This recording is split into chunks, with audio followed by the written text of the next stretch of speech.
Hello, everybody. This is Coach Matt Rogers with the Significant Coaching Podcast, and I couldn't be more excited about this new podcast. I get to talk coaching, and I get to talk it with some of the greatest coaching minds and athletes in the country. And boy, do I have a joy for you today. We've got the great Coach Mark Edwards. And I want to tell you a little bit about Coach Edwards before we get too deep into this, because his resume and his bio and his history are just too awesome to not talk about. After a short stint in the Army in the late 70s, Coach was named the assistant coach at Washington State, and he stayed there as the assistant for 9 years. Here's what's really cool. He coached under another legendary coach by a guy by the name of George Raveling. So if you've watched the recent Michael Jordan movie, it was called Air with Matt Damon and Ben Affleck. George Raveling plays a pretty big role in that movie. Not a huge role, but it was significant. George Raveling is known for his stint at USC and the Olympics, and just one of the greatest basketball minds and recruiters that you've ever seen. So Coach Edwards was there with George Raveling in the 70s and 80s. And what's really cool about this is he got to coach against guys like John Wooden. Yeah, he was on the bench coaching against UCLA and Coach John Wooden. So in 1981, he had a chance to go be his own man at Division I level and continue to coach at the Division I level. But he got a call from his alma mater. And a legendary AD at Washington University in St. Louis, a guy by the name of John Shale, called Coach Edwards and said, "Hey, the program's been dormant since you left." So they actually canceled the program at WashU after Mark graduated from WashU. And for 10 years, there was no basketball at Washington U. So in 1981, they called Coach Edwards to rebuild the program from scratch. I mean, from nothing. And since it was his alma mater, Mark couldn't pass it up. He was thrilled at the opportunity. And the rest is history. Let me give you a little idea how good a coach Coach Edwards is. 685 wins in 37 years. 3 times he was named National Coach of the Year. 2 NCAA National Championships, 3 Final Fours, 21 NCAA tournament appearances. Unbelievable. 21. 15 conference championships in what many consider the toughest basketball conference in the country for Division III. And 30 All-American players. Yeah, you get it. He's one of the best ever, and I'm proud to call him a friend and a mentor. And here he is, without further ado, Coach Mark Edwards.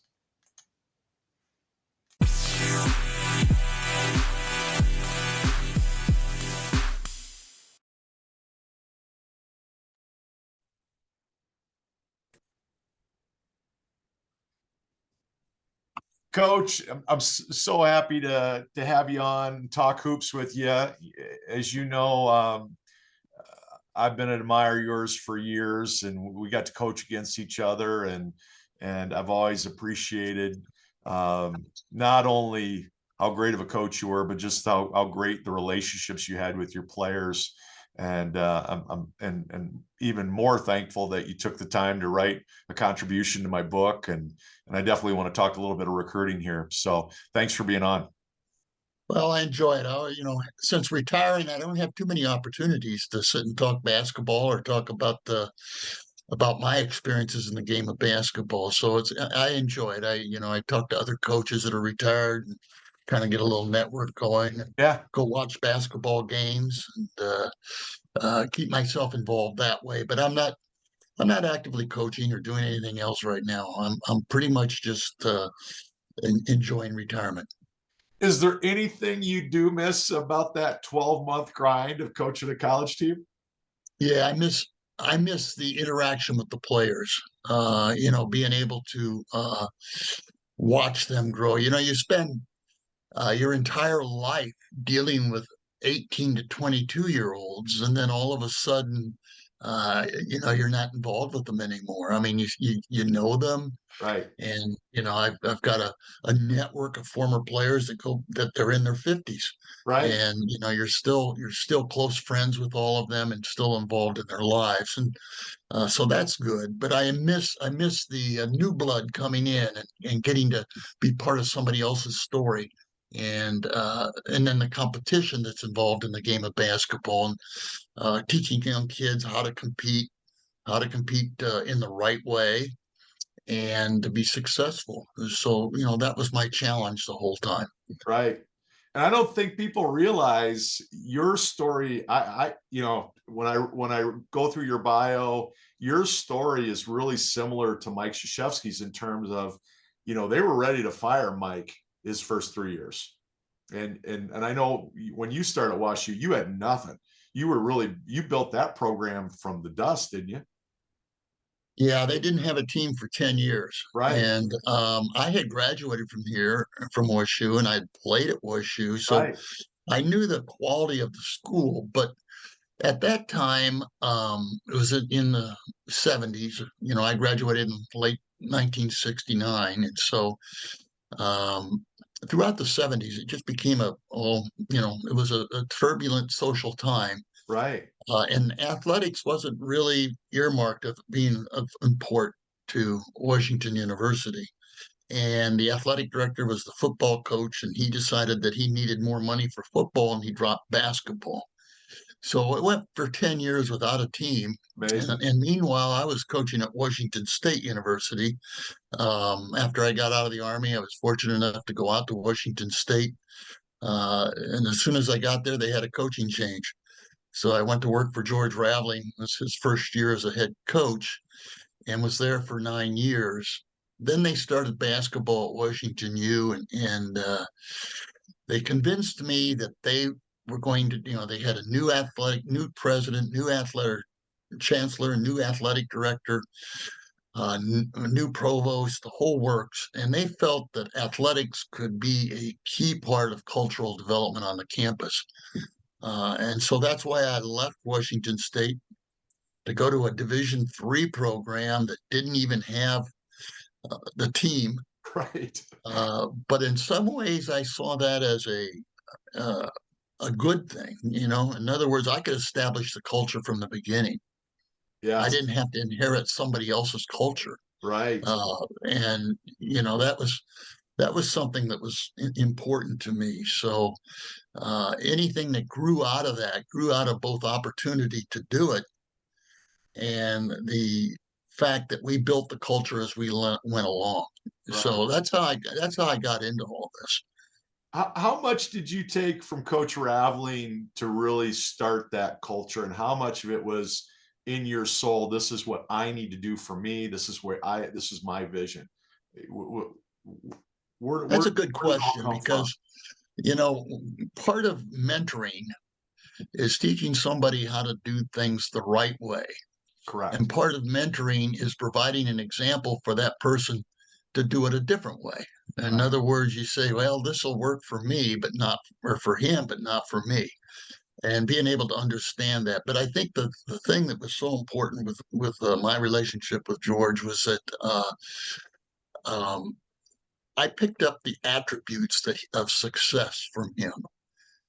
How much hard work has to go into it, how to interact with other people, um, how to build a team, how to find the type of players are going to fit not only with you as a person, but with your philosophy as a coach. Right. And those are the things that, if you're going to be successful, those things have to be met. And working with George for 9 years, we had 3 years that we lost. And our fourth year, it was okay. You better win this year or you're gone. And we won. And then we went on to proceeded on through the next, well, as long as I was there until 1981, of having the second winningest record in the Pac-10 at that time. It was Pac-8 when I first went there. So you turn something around by persistence and belief, not by changing. Right. In other words, if you do something and it doesn't work, you change right away. No, you do something. If it doesn't work, you tweak it and you figure out why it didn't work and you build on it. You don't disband it. Right. Otherwise, your players are going to look at you and say, you don't even believe in yourself. How can you get us to believe in us? You Right. know. Right. So I was fortunate to learn a lot of that from George Raveling. I mean, he was a true believer in hard work, but his persistence and how to see beyond tomorrow Right. and to be able to take that and to build something that's meaningful and works. And so I tried to apply that to our program at Washington U, and it took. We had the first year we won 3 games. The second year we won 6. The next year we run 8. But I was enjoying it. I was kind of perplexed, Right. because I was starting to get good players. The first year was just all walk-ons, but I had some really good players on that team, believe it or not. Yeah. And we built with that, and went from there. And in the fourth year, we had our first winning season, and then we won for 33 straight years. So that's a lot of it's believing. Right. And I instilled in our players the belief that we could win a national championship. And I tried to schedule teams that had won championships, teams that were at the caliber of winning championships, whether they won it or not. And we took our lumps. Yeah. But then we started identifying with that level of competition. That's what we expected. And the players that came in, they wanted that. And so for all those years, all the way up to 2008, so what's that? It's 27 years. We chased a dream, and then in 2008 we won it. Yeah. And you know, that validated everything all those kids went through that built up to that. They shared in that championship, and they knew it. Even the kids that were on the losing team, those first 3 years. But the nicest thing is we won in the fourth year. So every kid that has played in my program, that at least 4 years, after those, if it was a junior on that first year, he didn't. But any freshman on that first year team ended up playing on a winning team. That's amazing. And to me, that was that was important, because you can't win a championship if you don't have the tools. You can't rely on the right bounce taking you to the championship game, and that happens so often. Right. I Right. mean, we had 3 bounce the first year we won the national championship. We had 3 bounces that could have knocked us out. One of them was the first year we won the championship, our All-American point guard broke his leg 3 games in and didn't play the rest of the year. That was against me. That's right. That's Yeah. right. You were there. Yeah. Yeah, I was Sean there. Wallace. Yeah, what a great player. And that crushed me. He was such Yeah. a great kid. I'm sure he's still a great man, but he was such a great player. It's the last thing I wanted to happen. Yeah, it was devastating. Yeah. But the point was that we were building the team, and I brought a JV point guard up who ended starting in the national championship game that year. Amazing. Amazing. And so a lot of that stuff is, in retrospect, you can understand the whys of how we did something. But Right. when you're going through the process, it really takes a lot of commitment and perseverance, and to believe in it. And we had a lot of conversations with the players after tough losses and after great wins, Right. uh, as to just what was taking place and how that was going to evolve. Coach, when Maryville hired me, I was the youngest college basketball coach in the country. I was 26 years old. And, I was full of piss and vinegar and was ready to take on the world. And I remember coaching against you in that first year, and I thought we were really prepared for you. I really did. I thought we'd done the scout, we'd watched every film we could watch, and I think you guys beat us by 40. And for me, it I had I took a step back, and I went back and watched the film that I was watching ahead of time, and then I watched our film. And what I started to do, and I stopped watching the game and I started watching you. And what I realized is your demeanor on the sideline, the relationships you were having with your kids, the communication you were having with the kids was 90% of what I wasn't doing. And it was such a great you were such a great role model for me to understand who I needed to be more than what I was teaching. Does that make any sense? Yeah, and a lot of that has to do with success in coaching. I've had young assistants or not volunteers, part-time assistants or whatever that are trying to move up in the field of coaching. Right. And you gotta get it. That's all there is. You have to have that feel. You got to know when to push and when to back off. And Right. my biggest thing is that every time you walk off a court after a ball game and you walk into a locker room, you're going to say something significant to those kids, whether Right. you want to or not. Right. Their eyes are looking at you, and something just happened. Basketball's nothing more than manufactured chaos, Right. and it's an emotional experience. And I enjoyed that challenge, believe it or not. I mean, I Yeah. never sat on the bench thinking about, okay, what am I going to say if we lose? Right. You know, I Right. never worried about that. I Right. never, that wasn't but walking to the locker room when I'm after the game's over and going down to the locker room,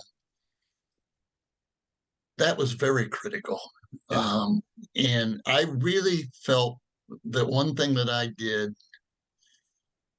different than some coaches is that when a game ended, I wanted to be their first significant personal interaction. right. So we didn't run over and hug our parents and let them give us feedback and soothe our aches if we lost and pump us up if we won. We went to the locker room and then we became a team. Right. And then, again, we whatever happened in that game was brought to bed, and then they could go out and handle whatever they want to handle. But I thought that, I know that a lot of people don't do that, which is fine. I mean, everybody has their own style. It doesn't mean that I was right and they were wrong. Right. But I feel that that helped me as a coach understand what it is that I had to do in order to be successful. Well, they And needed to understand that you were that voice. You were the person they needed to hear from, win or lose or whatever it was. That it started with you, it needed to end with you that night, right? right to a certain extent, but at the same time, it's a give and take. It's an interaction. Sure. And if there's somebody there that's not pleased with something or this or that or whatever, let's resolve that before we walk out the door. Right. When you have an emotional experience, each person reacts to that differently, Right. and part of coaching is being able to, I don't like to use the word manipulate, but in a way you do manipulate how they deal with their emotions. Instead of pointing a finger at somebody, you examine what the team can do. Right. It's like the old thing: if the kid misses a free throw to cost him the ball game, is he the one that's responsible for the loss? Of course not. There's nobody that would Right. say he was, but that's just the most obvious of it. There's all kinds of other things. If you weren't ready when you came in off the bench, um, if you didn't interact the way you should with the players that are on the floor, Right. if you didn't listen to what we were going to be doing, if you didn't pay attention during the scout. There's all kinds of ways that you can tip the boat. And I think as a coach, recognizing that, or more importantly, making them aware of that, it pays its dividends. And so I always say that the most significant thing I did as coaching occurred in the first minute after a ball game when I looked into their eyes and had to respond. I love that. I love that. Well, I don't know if I told you this, but I'm back coaching high school basketball after 10 years away. And I just feel like it's a completely different world. I'm having so much more fun. I'm enjoying the minutia that I don't think I had the maturity to enjoy 25 years ago. And I'm fine. The things that you're talking about, I feel like I've embraced those things to the T, and we're seeing results because of it. The relationships I have are better. The ownership that the players are taking, what they expect from themselves is so much greater. How much being on George Raveling's staff for 8 years and really being able to grow into yourself, do you feel like affected what became a Hall of Fame career as a coach? Having those 8 years to really figure out what you were made of. Well, I don't think there's any question because I went to Washington University by choice. Right. And George and I would have a number of conversations. I was playing at the highest level or coaching at the highest level in the country in college basketball. Right. And we were having success. John Wooden was sitting on the other bench. Right. Ralph Miller was sitting at the other bench. Bob Boyd, Howie Delmar. I mean, you can go down the list of the coaches on the West Coast. Now, outside of Wooden, a lot of people weren't as familiar with them because there was no media. I mean, you'd read it in the paper, but the games would be over before the papers could publish, and it was old news by the time it got in it. But I was able to watch them and interact them. And George, he would send me to watch somebody else's practice, believe it or not, if we were going to try to put in some innovative thing. So Carol Williams, who was the coach at Santa Clara, was running an offense that he called flex. Okay, and it was a West Coast offense, and I went down there and visited with him and watched it, and we put it in. And then when I came to WashU, it was a perfect offense for smart kids with, I won't say limited ability, but they each had strengths, but their weaknesses were strong too. Right. Right. And so we would run this disciplined offense in order to get good shots and to be able to keep the team together, et cetera. And it was effective. But then as we got better, it became necessary to figure out an offense that did all those things, but gave them more freedom to be able to be players. Right. And that's where I developed my next offense. And I just kind of put things together myself on that. And they bought into it. And we ran it up until the day I retired because it gave us a lot of freedom for individuals. I mean, even to the point where we just throw the ball to somebody and let them go one-on-one. Right. But I got all that from my experiences at the D1 level. The other big thing at the D1 level that I got and I learned is, where do I want to be? Everybody has a dream of being the very best you can be. Right. But sometimes they don't recognize that you have to pick the environment that is. You can dream big, but you got to dream smart. And I knew that I could interact. I liked smart kids. Right. So in 1977, Al McGuire won the national championship.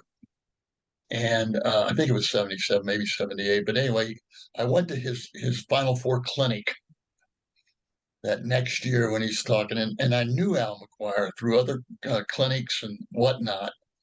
and spending time with him. And he spoke at this clinic, and he made a statement that you can't win with smart kids. Okay.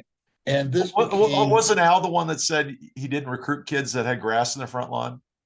yeah, it was. Yeah. But yeah, he said basically what he's saying is you have to have kids that will to follow you blindly. Right. Okay. And I'm sitting there and I'm debating, and I had just, been had I couldn't even get an interview at, let's see, what was it? Northern Arizona. Okay. Okay. It's a school that, if you go back and look, I don't think they've ever had a winning season since the 1970s. I don't know. Right. I mean, it's one of those jobs. If you come in and you have one winning season, you're moving out of there and going somewhere else to Right. move up the ladder. Right. And I couldn't even get interviews. And we were, I was a assistant. There's only two assistants at that time at the school, at any school. And, I'm saying, this isn't where I want to be, where you've got to hustle and bustle and do it with kids that aren't, we had 15 scholarship players. 14 of them thought they were going to be in the NBA. Right.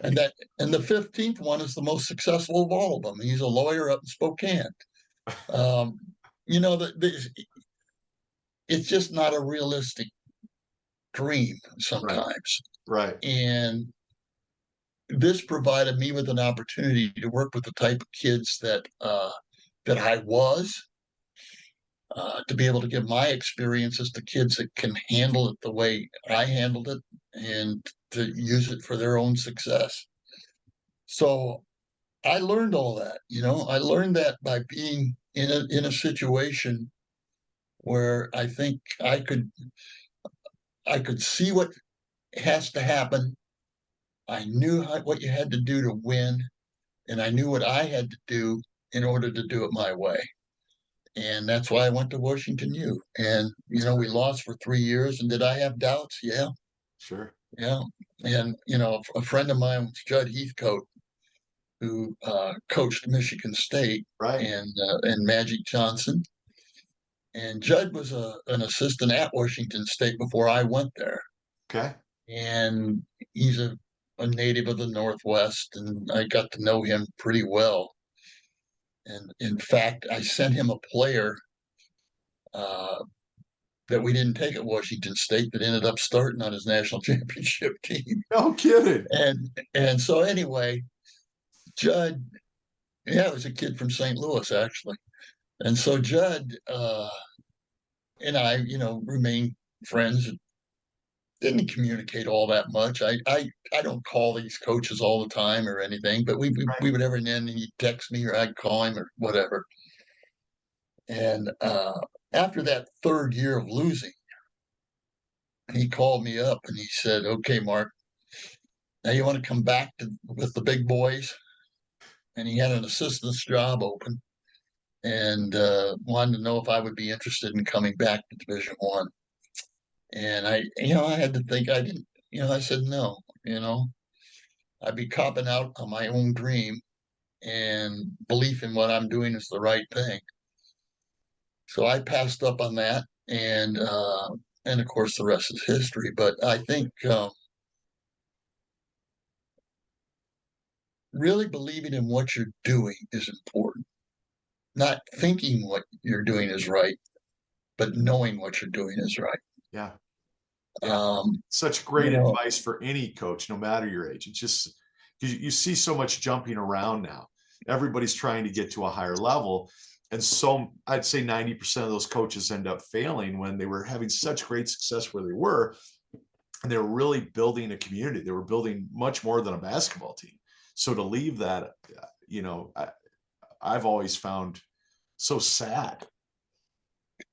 Yeah. And, Al McGuire's also said that he'd never coached the NBA unless he made more than the highest paid player on his team. Well, that's not going to happen anymore, is it?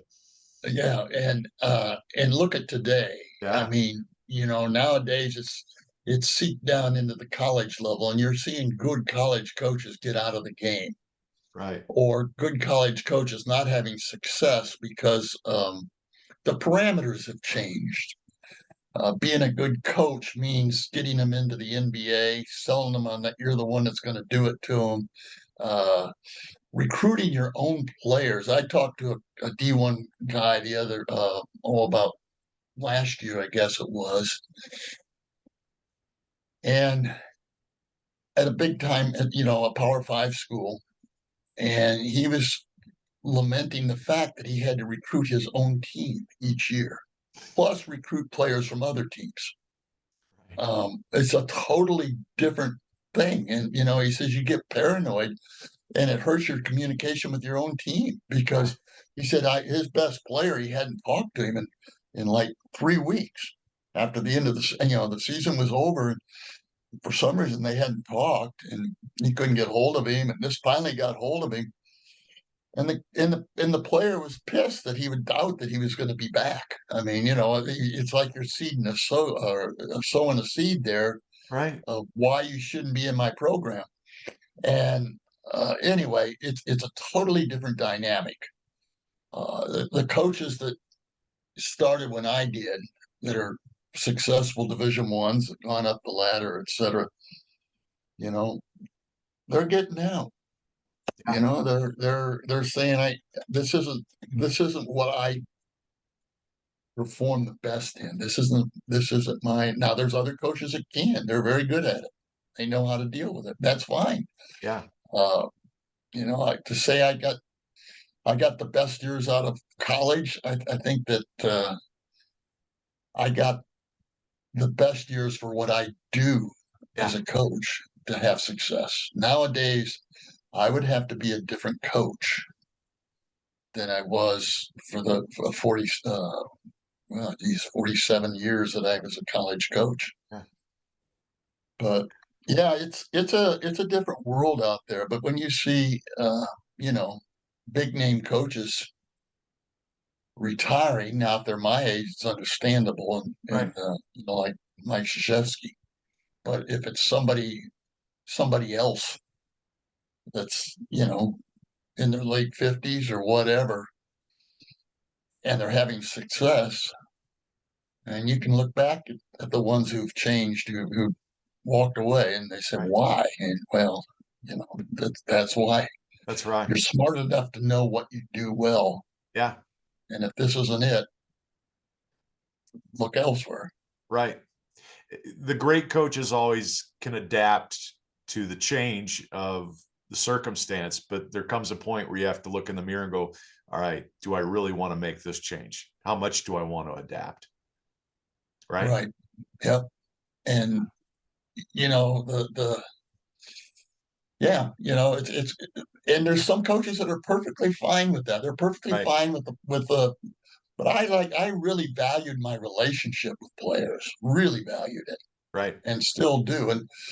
And I thank God for it, because now I have all these guys that stay in touch with me, and Right. um, you know, and the new coach at WashU that took my place valued that, Pat Yuckham, and Yeah, he that's came into great. the program. He left us, and I knew Pat for 10 or 12 years prior to him coming to WashU. When his first year as a head coach was at Coe College. My alma mater. Yeah. I know Pat well. Yep. Yeah. And at Coe College, the guy who was the vice chancellor or vice president in charge of athletics and student life was a friend of mine who was at WashU, my age, came at the same time I did, and we were good. And he'd ride with us. He was just in student affairs, but he would ride with us to games, and we were good, close friends. And he moved there, or moved around, and by then he became the head guy there at Co. So he was instrumental in drawing Pat there, and Pat won, and so he brought him down, and we spent a day talking about what you do to build a program. Right. And then he went from there to Oshkosh, which is in that tough Wisconsin league, and finishing at the bottom of it, in the lower half anyway, for sure. and he turned it around and took him to the national championship game Yeah. and had everybody coming back and left that to come to WashU because that was more the culture he was, he was not, I shouldn't say it was any different than what he had built there, Right. but he felt that WashU was something that he could continue to grow there. Yeah. And he has. Um, and so, the players, my former players, he reached out to them and kept them in the program. Um, this, was it a year and a half ago now? My last recruit at WashU, who I did not coach, but I recruited him, and I had a nice recruiting year for Pat when his first year. But anyway, he was an All-American, a great kid, a superstar, and he developed stomach cancer Hmm. and died Oh, after.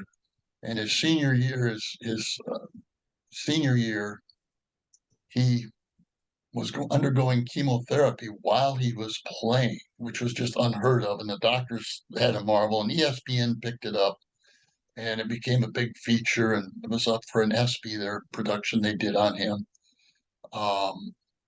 And this was something that Pat had to deal with. I right. mean, and the type of program, the players on his basketball family that he inherited were a big part of helping support the players and the coaches that were going through it. And so, every year now in June, we gather in Chicago for a charity golf outing. I don't golf, but I go. And, we had 50 some former players there at it. So That's great. this is the value of basketball. Well, that's the community and the culture you built, and Pat embraced it and has continued to grow it, and it speaks to your legacy, Coach, which is um, top notch. For me, and I've told you this, it's the Mount Everest. So now listen, I'd be remiss if we didn't talk. I didn't talk offense with you because I love your offense, and I'm so thankful you sent me your playbook, and I've been going through it, and I've been taking things from it and tweaking what I'm doing this year. Tell me about building an offense from the beginning, from that first practice, October 15th. How much are you putting in those first couple of weeks? How what are you trying to give the boys going into those first couple of games? How much do you want them to really feel great about, and how much do you want them just to understand it? What was your philosophy on building your X's and O's?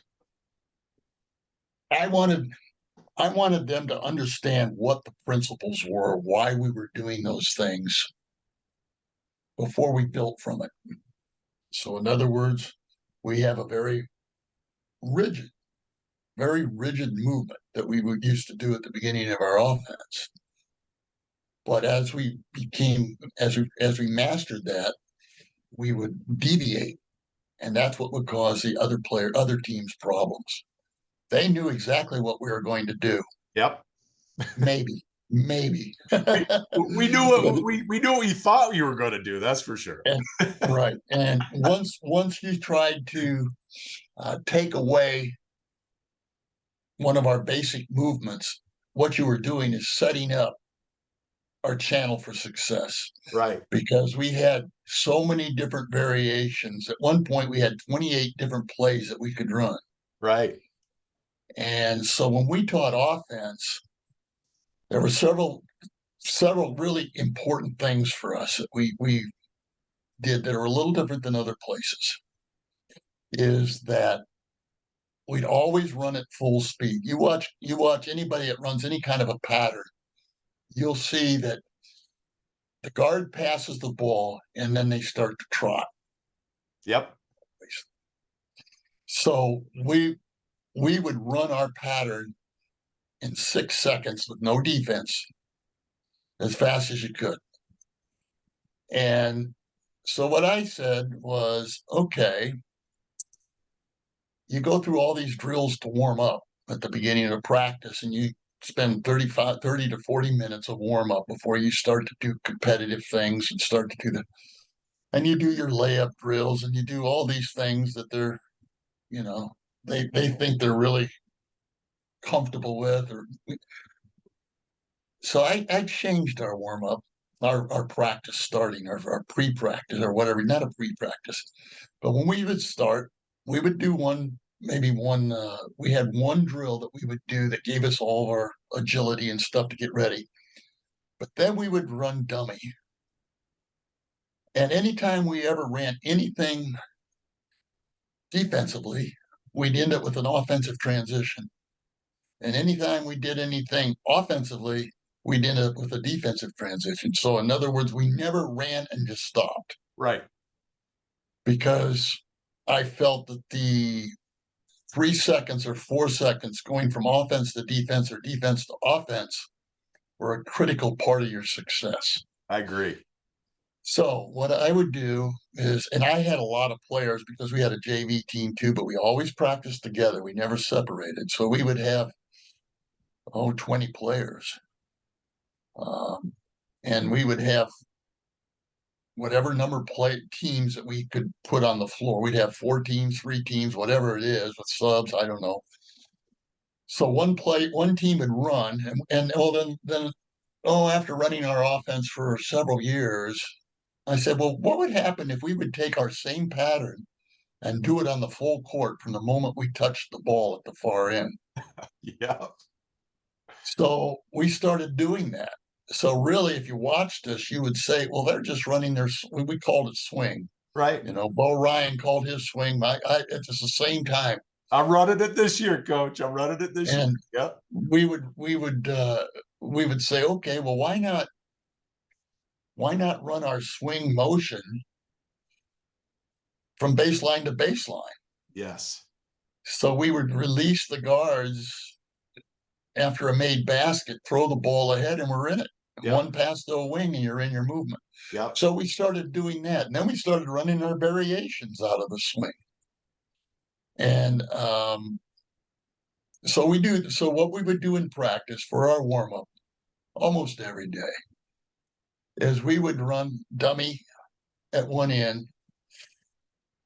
I'd say score, and they'd score it, and then they'd take it out of bounds and run fast break to the other end dummy, and the other team would be stepping on, and they're running. So you got 2 teams running at both ends. I'd say shoot, they'd shoot, and the team at the one end that was running off the break, they'd come back around the outside. The other one would take off. Third team would come on, be running, and we just keep this thing going. I love it. So so we can, if you have enough to have 3 teams, yeah, you can do that. If you only have, like, if you're traveling, if your travel team doesn't have quite the right positioning or whatever, you can do it with the 2 teams. We'd run fast break to the other end, and once they got to the other end, they'd step off, and the other team would step on, and we just alternate. And this is what we did, and we do this almost every day, to the point where, and if they weren't running it hard, then I'd say, okay, you got 6 seconds to execute. 6 seconds to get all the way through the first variation of the play. And they go, and I put it on the clock. And everything was mixed that way and at that pace. And so I thought that helped us a lot. People would come watch our practices, and they'd watch us do that for 8 minutes or 10 minutes. I mean, and if you think about it, you're running full speed, you're passing the ball, you're making shots, you're aware of your teammates, you're doing all the stuff that you do at a drill. Right. But you're doing it in the pattern that you're trying to imprint into their habits of being able to run this play. Right. And so the players would buy into it. And each year, freshmen would come, and if they'd want to break the pattern at the very beginning, like, get the ball at the top of the circle and drive or something like this, all the guys on the team would start laughing. I love it. And the guy says, well, I can do this. I can beat my man up here. Right. And I say, well, then you can beat it when it comes back. But so there was really rigid in order to, it's kind of like starting a car. You got to turn the darn key before you go. Right. And this was our key. And once we did that, boom, off we went. So that was kind of my philosophy I and love it. how we did it. A lot of coaches, a lot of high school coaches tried to do what we did. And I mean, I had a lot of people that would come and watch practice, and I'd speak at clinics, and I'd send out my playbook and stuff. Right. Um, but they would always try. They never had the discipline to stick to what I just told you. Yeah. And they would go with their offense. And they'd say, "Well, geez, if you can beat him up there, let's." Or if they're going to sag way off, let's not make the next pass. Let's do this. No, you make the next pass, and then the next time you come down, you run something that burns them. Right. Um, but you have to have the discipline. Right. And so the players loved it. They loved it.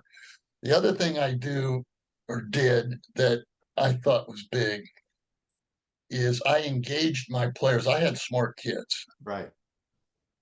And almost all of our plays or variation or tweaks, we called them tweaks, we'd give it a name, and it would be something that they would come up. They say, "Coach, if we do this, this, and this," and they'd be standing there on the floor talking. This, they're 5, and when we go live, if we had 3 teams, they'd be 2 teams. One team would be on the side, and they'd try something different. Right. And sometimes it'd work, and we'd keep it, put it in, and they named it. I let them give it a name, I you love know. it. I love it. And they took ownership of what we were doing. Yeah. It wasn't me just telling them you do this, this, and this. It was them saying, "Oh, wow. Well, well, Sean Wallace, he wasn't the only one, but we had a play where we throw the ball and all of a sudden he just cut straight to the basket from the top Yes. of the third. I And if you remember were him killing us on it. Yes. and if you were looking for the swing for the reversal of the ball and everything, it wasn't guy. He was going to the basket, That's right. and He was so we'd good get at it. one layup a game at least, Yep. and that's all you need. Just okay, we can't cheat this way anymore because they're going to give up layups, and we do the same thing. We'd start out of a 1-4 high set. Yep. So the defense now has to commit as to how they're going to play it. And the other thing I was convinced is that every time you cross the midline that runs from the middle of the court from basket to basket, you draw a line from one rim to the other rim. Every time the ball goes from right to left or left to right, the defense has to shift totally. Right. And if you do it really quick, at some point, they're not going to shift right. That's right. And you're going to get one guy that sees a shift doesn't take place. He goes, and you're out of a 1-4 set, you see how they're set up. And the second thing that we did that was a little different than other places is that people always say that midline that you have from basket to basket, if you play on one side of that midline, then the other side's a help side. Right. Okay, defensively. Right.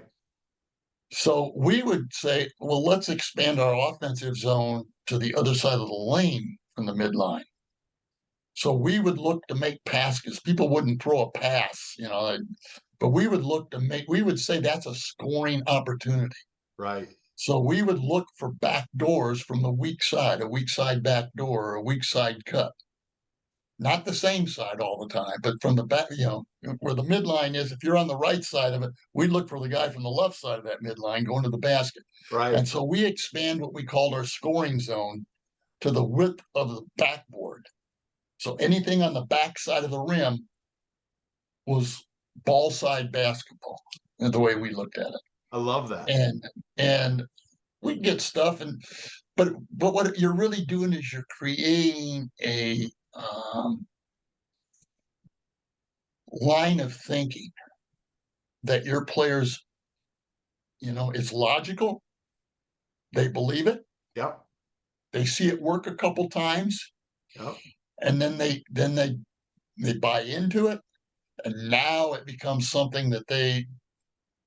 I remember one time we played a team in our conference who always took pride in knowing what we were going to run. I mean, he would sit and study every single movement and play that we would have. Right. And so when we would start a play or start something, he'd call out the name of the play for what he thought it was going to be. Right. Okay. So we'd throw the ball, we'd make our first cut, etc. So one time before we played him, Sean Wallace says, Coach, right here, if instead of cutting there, the weak side guy steps up, sets a back pick, and that guard goes to the basket. Right. Okay. Right. So I know it was a little more involved in that, but it was right in the middle of a set play that was identifiable. But all Right. of a sudden, there's a back pick, and the guy's gone to the basket, and we throw a lob from the strong side to the weak side because we're playing at that back side of the rim, Right. Right. and we would get dunks, okay, in practice, and so he called it surprise. All right, it's a surprise. Right. So we ran it against that team, and sure enough, we got a dunk or a lob or got a basket off of it, and for sure. Did you And he contain turns and yourself and runs, not look down at the other end?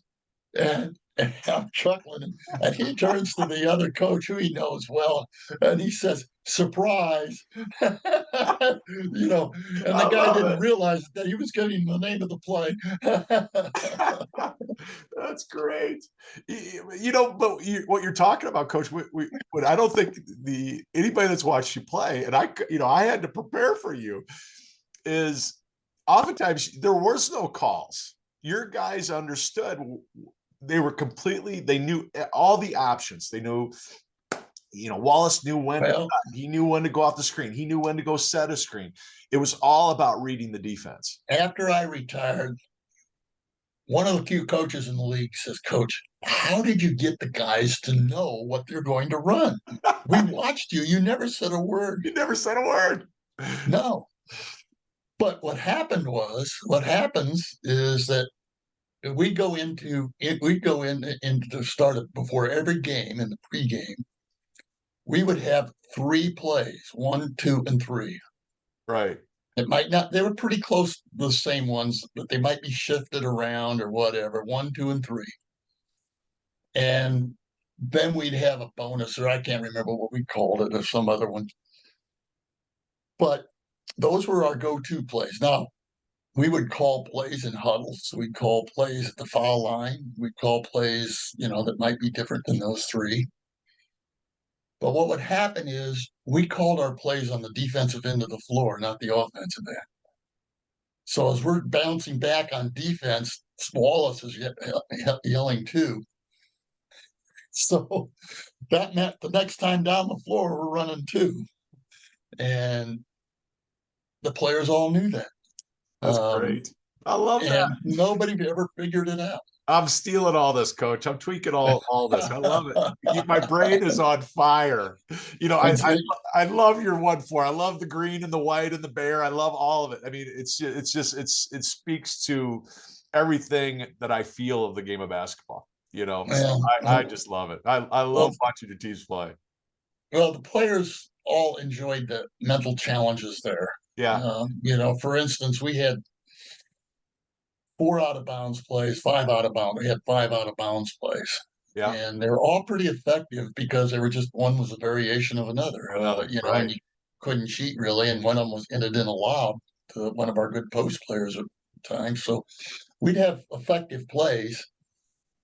So instead of having the inbounds player call the out of bounds play, each game we designate one of the 4 players on the floor. All 4 players would hold up a hand with a finger on it, 1, 2, 3, or 4. And, our 2-man might be the one that's going to be the legitimate one. You didn't know which one, the other team couldn't figure out which one it was because they're all holding up their fingers. but the players we would change from game to game. It might be the guy on the baseline. It might be the guy at the first box. It might be the guy up at the top. Love that. And so it would create, you know, the coach gave up trying to guess because if you guessed wrong, it was a layup. Yep. I love that. Oh, that's so great. Coach, I could milk your brain for days on end, but I just thank you for the hour. Thank you for talking hoops with me. I had so much fun. There were things I didn't know about your story that I love, and any young coach out there that's trying to get a start, trying to learn how to build a program.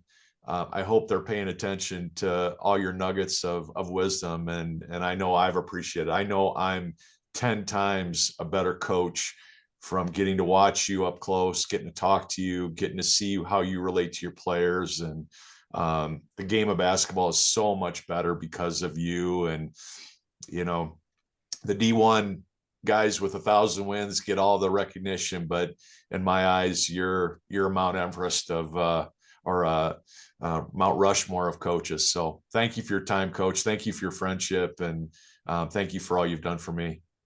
Well, I appreciate that, and I think that it's like you said, it's not measured in wins and losses. What it measured is in logic. Yeah. Will it work? And if it does, believe in it Yeah. and go for it. So good luck to you. I hope you enjoy your start of coaching again. You do a good I am. job. I'm loving it. I really am. I'm loving the kids and loving the relationships and loving the joy that they're getting. Last night we implemented our system, and we won by almost 40, and we won by almost 40, and I bet we shot 25% from the floor.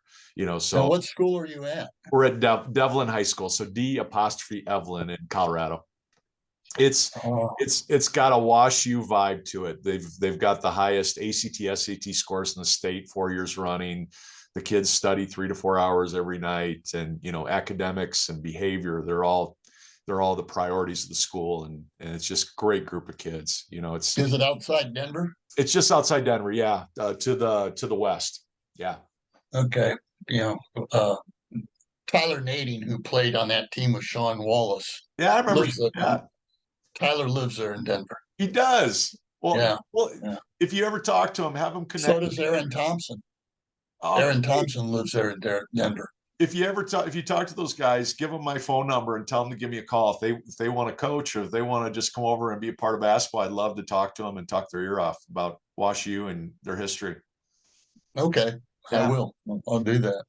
Thanks again, Coach. I'll let you know when we'll publish this in the next week or so. But thank you for everything, and enjoy your retirement. But I hope you keep talking basketball. I know I'm going to call you about basketball if you'll keep talking. Feel free to. I enjoy talking about it. So good luck to you. Thanks, Coach. Have a great day.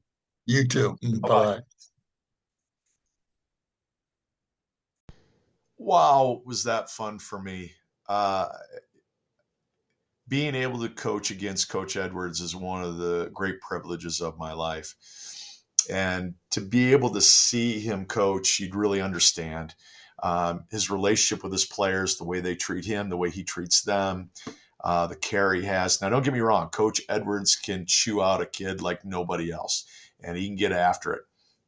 But the relationships he built are really inspiring to me as a coach. And when you get to coach against somebody like him, you realize how many flaws you have as a coach. I learned all the things I had to do better. It was always a litmus test for me when I coached against Coach Edwards' teams, because I got to see where was I not getting it done as a coach? What was I not doing on the floor in my offense and my defense? Because he would just find a way to pick you apart. And his kids were so smart. Okay. If you took away their 1-4 high, they would beat you on the back door. If you took away their guards, they would beat you in the post. And the kids did this automatically. They understood the game at such a high level. So when I tell you Coach Edwards is a Mount Rushmore type of coach for me, that's why. He was just so hard to prepare for. His teams were so talented. When I got to watch him in the sidelines, when I'd go scout, I really learned how to be a coach. Now I'm far from it. I'm never going to be Mark Edwards, but for me, it's great to have a guy like him um, in front of me and behind me in my career, because I use that as a way to drive me to get better. I want to be more patient. I want to be more joyful. I want to be a better teacher of the game. And as you heard over the last hour, that's who he is. He loves it. He understands it. He thinks at a high level. You should see this playbook that he sent me to help me with my coaching. I mean, I could go through it for weeks and continue to learn and learn from what he's developed. So I hope you had fun listening to Coach. And I know I did. And I learned a lot just in that last hour. So hope this was a great first episode for you. I hope you're as excited about these conversations as I am. I'm coming back with another Hall of Fame coach on Thursday. Coach Chris Ellis, my old running mate at Maryville University, one of the best coaches to ever coach out of the state of Missouri. And he's a lot of fun. We talked about the old days. We talked about the present. We talked about the future. We talked about the difference coaching men and women.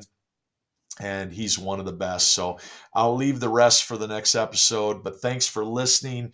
I hope this is enjoyable for you. I promise I'm going to get better at it.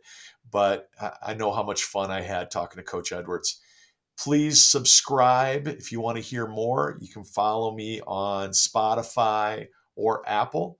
If you want to check out more about me and my recruiting and how I help families and how I help young coaches, you can catch me at significantcoaching.net, or you can find my new book on the Amazon or Barnes and Noble websites. And you can find it just about anywhere. My new book is Significant Recruiting, the Playbook for Prospective College Athletes. And as you heard us talk about it, Coach Edwards was kind enough to write one of my advice sections of the book. Under academics, you'll find him. I couldn't think of anybody better to write about academics than Mark Edwards and his time at WashU University. So thank you for listening. I had a blast. I promise I'm going to continue to have fun. I promise I'm going to continue to bring you great coaches. So thank you, everybody. Have a great rest of your week.